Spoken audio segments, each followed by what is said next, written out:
Good afternoon, everybody. Super excited for this LinkedIn Live with Engage. I've got a new connection, and more than that, a new friend on with me today, CJ Dean. How you doing, CJ? Doing good, Mike. Doing good. Nice to see you. Yeah, you too. We're going to be talking about technology with a purpose, building products that actually matter. But I got a hard-hitting question for you to start, if that's all right. Okay. I didn't even prep you for this. What's your favorite side on the Thanksgiving table? Mac and cheese. And you know this, but everybody else doesn't. I am vegan, so that Okay. has changed. It's still my favorite, but the wife had to pivot when we went vegan and created she has a vegan mac and cheese that she makes, and it's Nice. pretty solid to what I remember from pre-vegan times. So it's awesome. It's also nice because I'm generally one of the only ones that touch it, so I pretty much have this whole dish to myself. Nice. So, Yeah, a little tray mac and cheese. yeah, I like that. Yeah. All right. I'm an in the bird stuffing guy, but yeah, that's for another day. Yeah. All right. So tell us a little bit about kind of your career. You know, I've learned recently, but tell us about your career and how you got into product. Yeah, so I definitely took a unconventional path to product. Funny story is, and probably going to show my age a little bit here, but I coming out of college, went to University of Cincinnati. I wanted to get into IT project management, but that was back in 2009, and there wasn't, the economy was in a state there that there wasn't really much to come out to. So ended up getting recruited to TQL, Total Quality Logistics, where I still am, and got into sales and sales operations. Now, funny story is the way my recruiter got me in the door was he convinced me, he's like, all of our products, all of our apps are built completely in-house, but we only hire within. So, get your foot in, get in there, work hard, and you can move to IT. So that's actually what got me to consider TQL in the first place. But got in the door and ended up having a career in sales and staying on the sales side for 10 years. Wow. Yeah. And I did various things in operations, managed some of our larger accounts. But in 2020, I did decide to finally make that move. There was a position open in our product area, and I went for it. And I've been in product ever since. That's great. Yeah. Right. I was a recruiter. I told you at TQL. I think I always told the truth, but it sounds like you had a really good one that led you down the right path. So that's awesome. So you were on the sales side. I know you did a little bit of sales support as well. Now being in product, you've kind of seen that full cycle behind the scenes. How has that kind of framed your perspective on building with purpose or creating products, purposeful for the business? Yeah.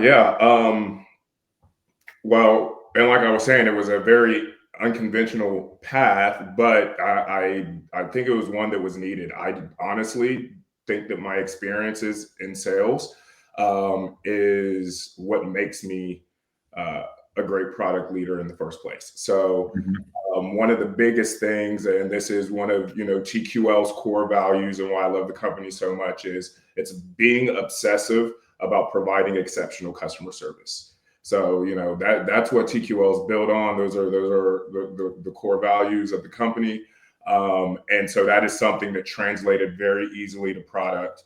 And what I have seen with pitfalls and with other product people is that lack of obsession, so to speak. So, like I said, being very, very customer driven, very customer focused. That was one key aspect that helped me kind of cross over. But the other one is the importance of leading through influence. So being able to, lead different teams, communicate with stakeholders, and work with different people from different aspects of the organization with their own personalities, their own kind of goals and objectives, and try to get them to come together and focus on one problem and solving that, and bringing what they need to, and getting them to buy into not just the product, but me.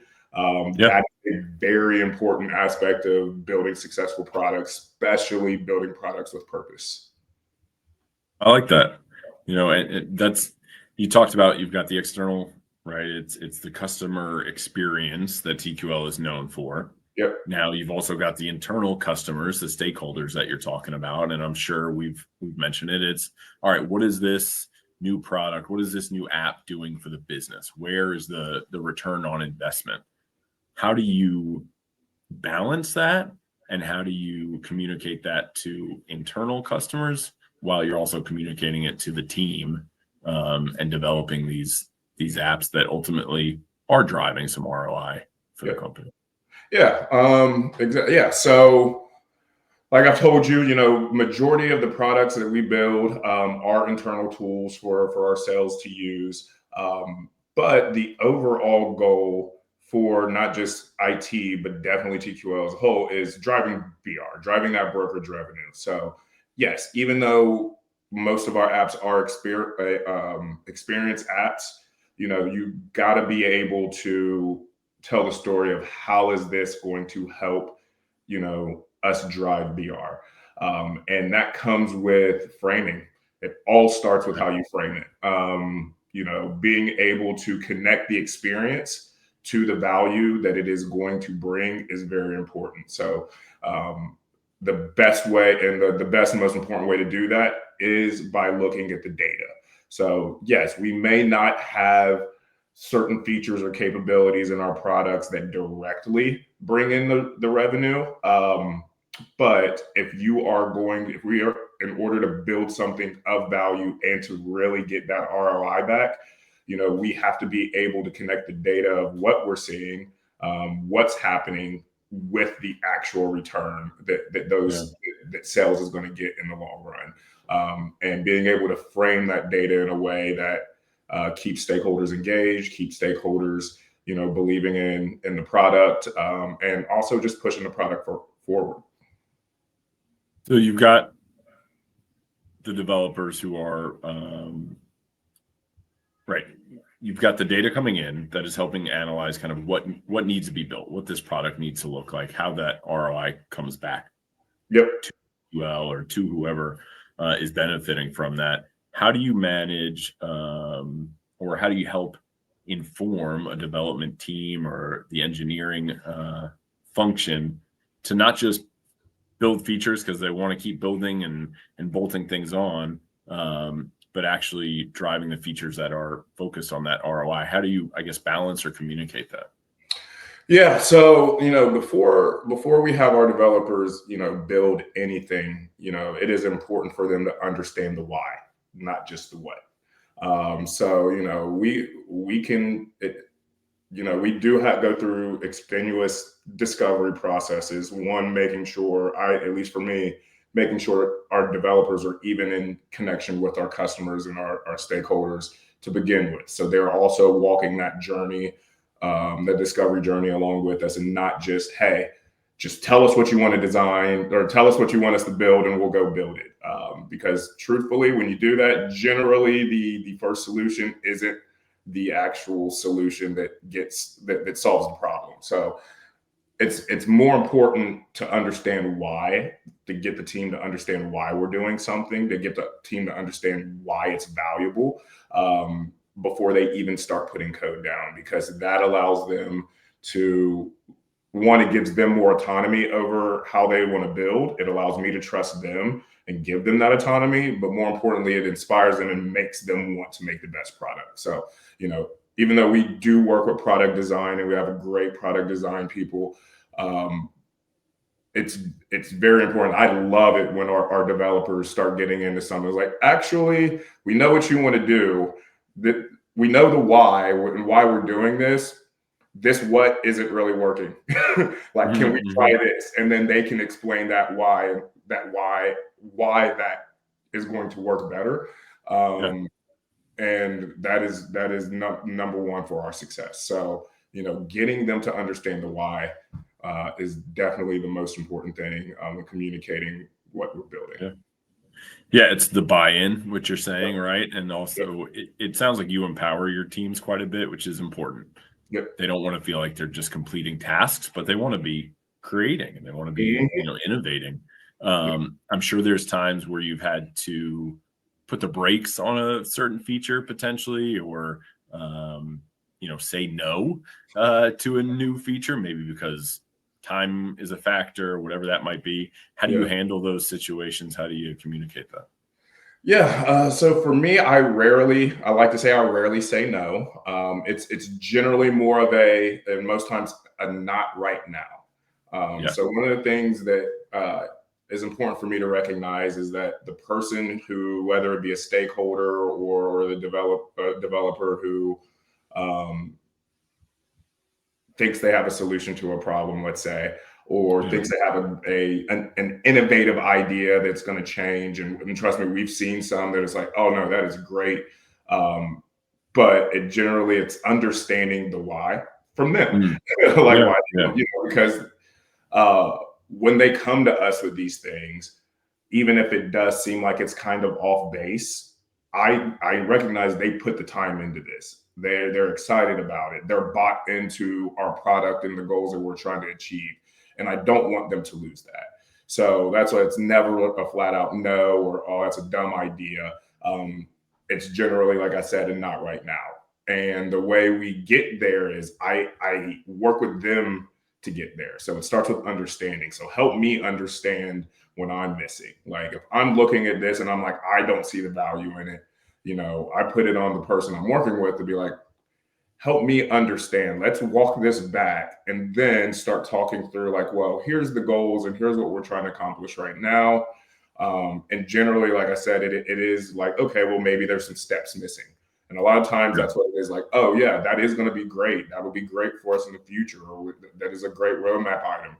But we're missing some steps before we get there. How do we get to this feature and then work with them to solve that?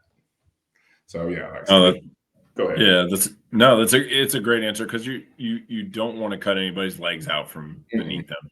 You want to continue to nurture that innovation, Yep. um, and you want to acknowledge their effort that they put into it, right? Even if it's not to your point right now. Yep. Okay, you did a lot in creating this. How can we maybe change it or manage it for the future? Knowing that you're having a lot of those conversations, I'm curious, is there any tactics that you've been able to use to maybe put some light onto that individual, like in the sense of you might say, hey, no, not right now. Maybe they give you a little pushback and they're like, no, I'm pretty confident in this. Do you bring in outside perspectives? How do you get other people involved, maybe from the business or other stakeholders, to maybe see that idea? And maybe you were wrong. We're all wrong Yep. sometimes, right? 100%. How do you involve those other groups outside of Yeah. your team? I've set up like what I like to call discovery syncs. Okay. It is a 1 hour sync a week. Now that changes because schedules get twisted and depending on what's going on with the team, but it is a place where I get my lead developers, I get my product design, key stakeholders, and key users. So like our change champion network, I get them all in the room, and the topics vary from week to week on what we're discussing, depending on where we are in the development cycle. But this is where we bring some of these things up. And so it's like, okay, well, for example, let's take a situation where we have a product where we have different stakeholders who are in different Hmm. departments, and they haven't asked for our products. One that's going to, you know, one that's directly impacting their department, but has no impact on the other departments, that stakeholders that are in the room. And now we're trying to prioritize what gets built over what doesn't, when and where. Having them all in that room and having them discuss their problems and letting them help kind of, oh, okay, yeah, I need this next month. Oh, but they need this now. I understand why they need this now. Maybe mine can wait. So literally, it is being open. It's being transparent, and it's laying everything out there and letting the group look at it and be like, how does this get us to our main goal that we have as a group? Yeah, that's great. That's a great idea. Is that something you learned somewhere? Something you kind of started on your own? Where'd you get that from? Yeah, I learned it actually from the space I'm in. A previous product manager was already kind of doing something similar, and when I came in, I'm like, oh well, this is great. I'm glad you guys are having these. There was a kind of a miss with the stakeholders, being engaged, and that's something we definitely have to monitor because we don't want to interrupt sales. Right. We want to make sure we don't want to become too much of a burden, but we definitely want them to be included. So expanding that to like the stakeholders and the change champions and letting them feel more involved. That's how that came about. We had also generally seen issues at times with stakeholders not feeling involved or not knowing what's coming. So it was kind of organically came together just based out of need. And it's really worked. It's maybe a silly question, but maybe not. Because you just got me thinking of this. Is there ever an opportunity to kind of give a stakeholder a small win, right? Maybe they're really determined or they're really confident in a small feature change or something that they think is going to change everything. The team doesn't agree, you don't agree, but you go, I want to give this person the platform to be able to see that we're listening to them. Is that a tactic that can even work? Is that a complete waste of time? What does that look like? No, it is. And giving them small wins. At the end of the day, we're trying to make our stakeholders happy. Like that's the most important thing. Especially if we have the space to do something easily, cheaply and quickly and get it out there, get it out the door and see if it works. That's just part of, testing and building in an iterative way. Just let's go ahead and see if it works. Maybe there is something we're missing. Let's put it in. But I'll even kind of go on the flip side and want to talk about maybe like some features that we put out that were not expected, just kind of like small little features that we weren't sure they even do anything. And in this instance, what I'm thinking is one that it didn't even come from a stakeholder. It was something that our customers weren't even asking for. It was a very simple, small feature that, a developer came and was like, yeah, I think we should do this. We already have this in our main TMS. They should have this capability on the app. But it wasn't one of those things that like, it didn't really do anything. It was a purely visibility piece. It was just a pure feature that would give our users visibility into something that was going on. It didn't allow them to actually take an action. It didn't have anything that would like come back. But it was like, it take me a few days to spin something up and get it out there. And I'm like, all right, let's do it. And it literally, and when I say literally overnight, I mean overnight, without any big marketing pushes or letting people know about it. It overnight became the most engaged feature in terms of interactions in our app. So it was like, and the cool thing that came from that was it now opened up room for us to start pivot and prioritize like our roadmap and like, okay, well, this is something that's screaming at us that like, yes, we never heard of being an issue or something the brokers wanted before, but obviously this is important. Let's start doing discovery and going down this line. And it allowed us to then prioritize certain features on top of that now it is giving them capabilities to manage exceptions better. A path we probably wouldn't have gone down if it wasn't for the proof that, hey, show the stakeholders, hey, this works. This is the data is saying that we need to start going down this path. And it really did change the experience of the app. So small little things can make such a huge difference. And it's actually one of the most exciting things about the job is like when you get to see those things happen. Yeah. I mean, that's significant for so many reasons, right? You talked about kind of the web that came out of that and the other changes. Obviously, you give that developer a bunch of kudos in being confident to bring that up and to make that change. and to your point, then the stakeholder buy-in to quickly see that. TQL is a very fast-paced, sales-driven environment, right? So I'm sure you all are pushed to innovate and to develop to match that pace. How do you balance that to develop more intentionally and to kind of create or slow down to create some space to do that while still needing to move pretty quickly to match what the sales team's doing? Yeah, I mean, well, like I said, we build in an iterative fashion. So no matter what is on our table at the time, especially like you said, sales, it's very fast paced. Market changes overnight, needs change overnight, and we got to be able to pivot quickly. What I It's weird because I don't want to say it's like that we're moving slow. We're always developing fast. We're always moving and getting out the door. But the big thing that allows us to, I guess, slow down are those things like the discovery syncs. The fact that we have this time built in already, it allows us to start thinking things 6 months ahead. And really, as a product manager, that's the job, right? Thinking long term, thinking about the next big thing, looking at what's coming and what needs to come, and having that teed up. So like my relationship with my product designer, and just staying constantly in discovery mode, just always looking, always having things teed up, and then reviewing the prioritization of that roadmap, always checking and not being married to it.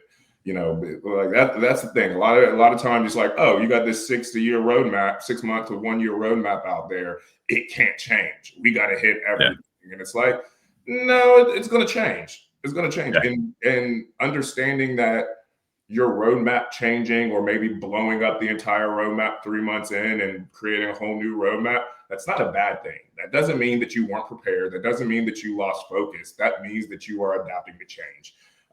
And that is the most important thing, is the ability to adapt to change quickly. So keeping that going and always having that time to continue to look forward.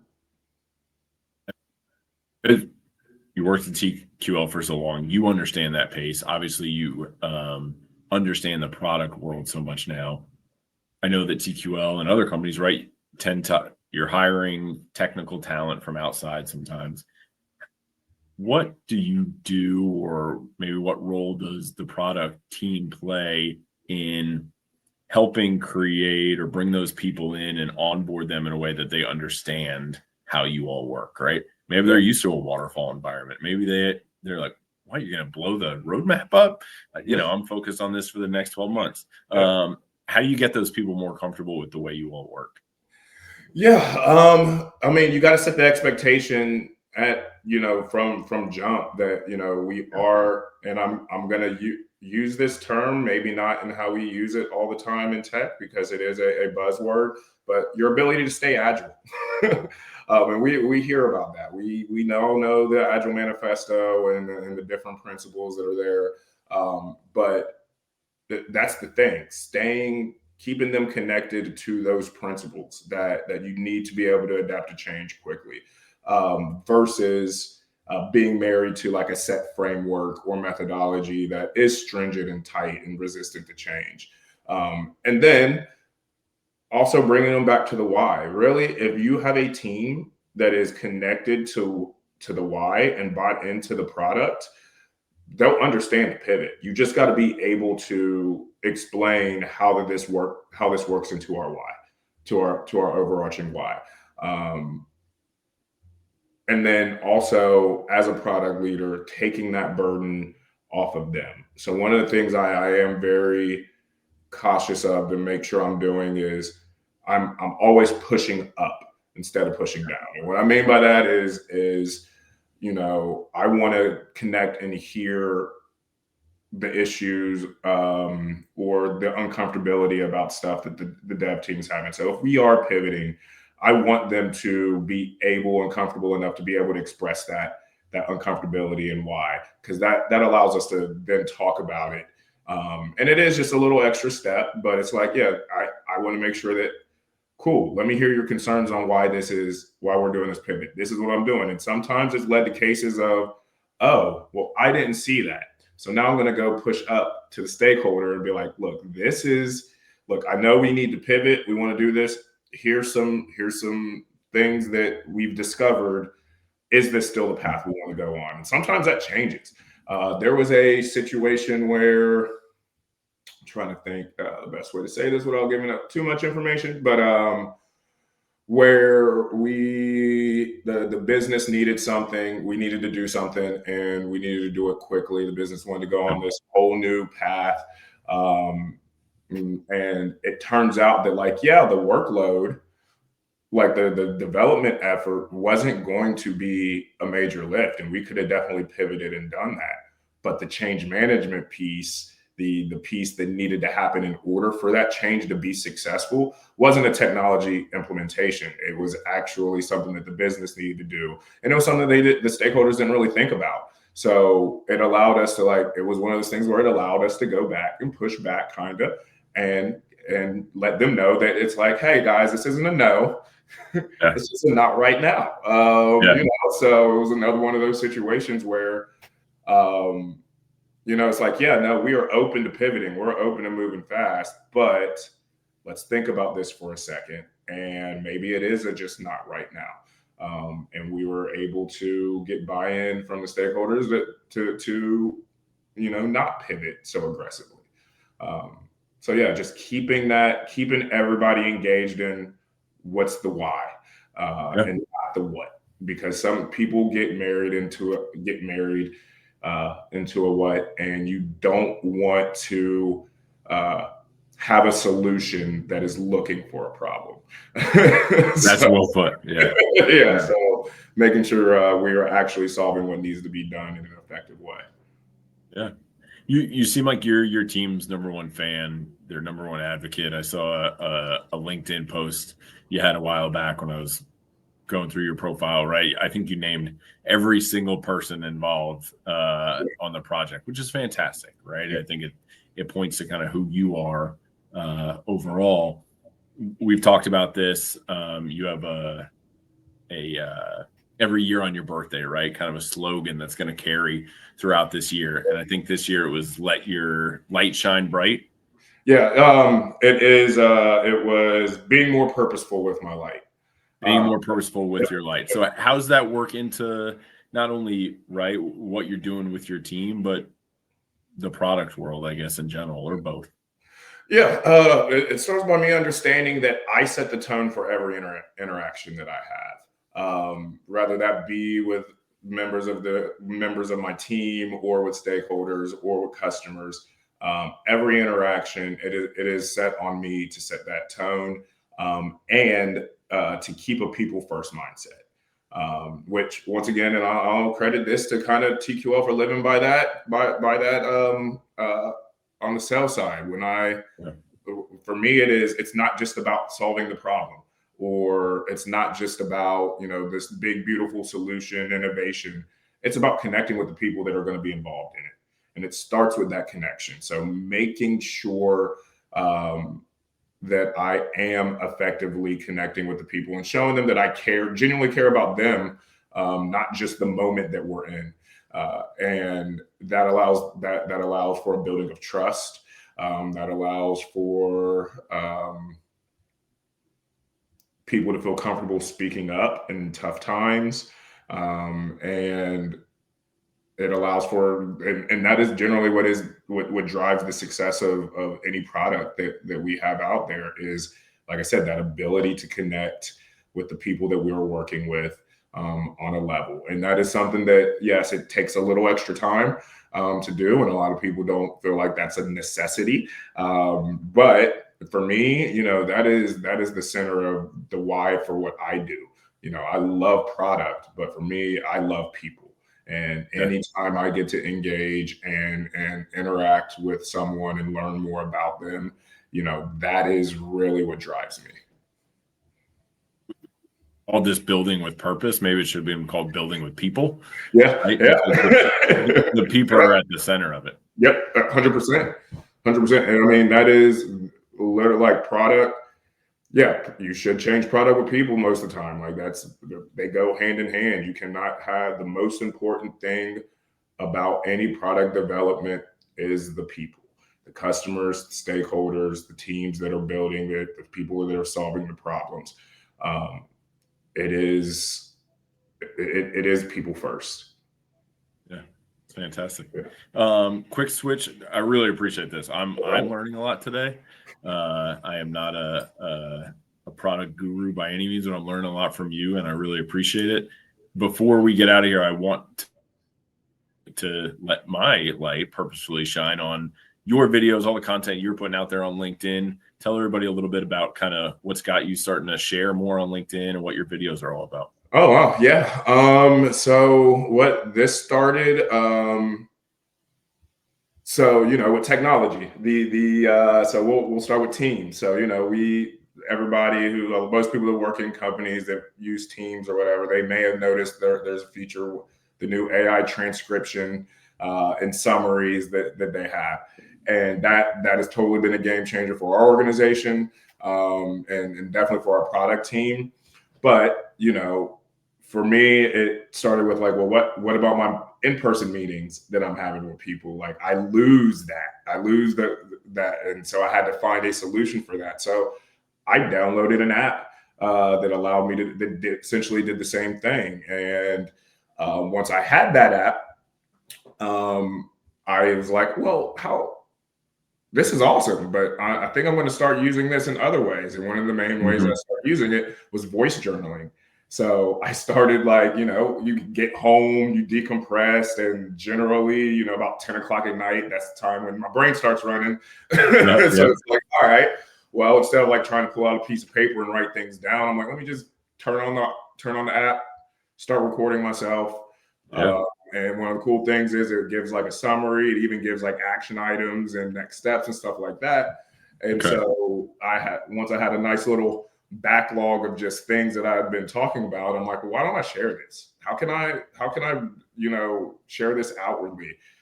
So that led to me using that, taking those transcripts and literally essentially creating scripts for these little short videos. And with my focus this year being, how do I be more purposeful with my light, and how do I connect more authentically with people, outside of just like doing a write up and hope they read it. Like, let me get on here, record me talking, and put it out there for the world to see. So, it's been great. It's been more therapy for me than anything. It's nice when I hear people like, oh man, like you were talking directly to me. Like, how did you know? It's like, look, I'm talking to myself. Right.